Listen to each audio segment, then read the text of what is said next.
Well, good day everyone, and thanks for joining us on this Tuesday the 5th of January, Waking Up with Kaz and Craig. We're so glad that you're here with us, and today what I want to talk to you about is what to do when you get those overwhelming feelings when you're tackling something new or striving towards a goal, and all of a sudden you just feel so overwhelmed with everything and you just feel like you can't push on and go any further. It's so important for you to recognize when you're in this moment, because this is a dangerous place to be. This is the place where a lot of people end up quitting, because those overwhelming feelings can get a little bit too much, and you've got to be understanding what it is that you can do in these moments. Now, yesterday I was having those moments. I was feeling very overwhelmed with everything I had to do. I was really lacking in energy. It is winter time right now. Yesterday it was below freezing temperatures. I'm a very outdoor person. I feel I get a lot of my energy from nature. So it's just horrible for me to be trapped inside like that. And I was feeling a little bit under the weather, a bit of a cold, and I've had this horrible ulcer for a couple of days, which has really made my mouth very sore. It's hard to talk and eat.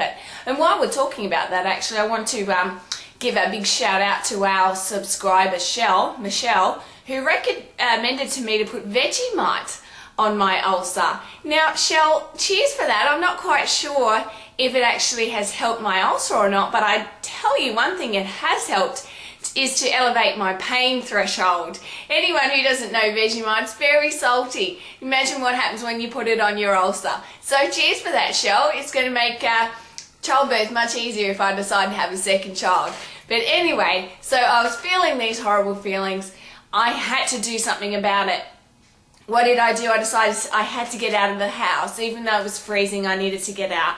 So we just bundled up and decided to go up to the centre here in our apartment complex, which has a beautiful gas fireplace. It has comfy couches, you can get coffee, and it's centred around a gorgeous resort style looking pool. So I walked up there. As soon as I got out the house, I felt that energy from nature, that crisp fresh air, and I began to feel better. I walked past that beautiful resort style pool and immediately began to visualize myself sitting there in the summertime.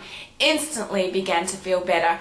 And then when I walked into the clubhouse, there on the TV were the Tar Heel basketball team playing. Now that might not mean much to you, but a goal of Craig and ours is to live in Chapel Hill. Chapel Hill's a real buzzing place, and that's where the UNC college is. So it's just full of life, and we love the Tar Heel basketball team. So instantly I felt great. I got reconnected with why it is I'm doing this. Now, I just happened to stumble upon that, but what you find is when you're overwhelmed and you remove yourself, take a break, you'll end up just going to stumble upon things that just remind you of what it is you're doing and why. So guys, when you're feeling overwhelmed, I recommend, first thing to do, remove yourself from the situation. Just take a break. Go and do something that re-energizes you. The number one thing I always say is get out in nature. Get out, breathe the fresh air, and do something great in nature. It's really going to help you find a way to reconnect with why you're doing and get that energizing buzz back. So there you have it, guys. Don't get overwhelmed. Everyone goes through it. I'm sure Donald Trump and Oprah Winfrey does as well. The key is do something about it rather than quit. Overcome the overwhelming feelings. Well, thanks for joining us. We look forward to seeing you in the morning. Don't forget Vegemite. Great for ulcers, great for building your pain threshold, and a superfood at that. See you tomorrow, guys.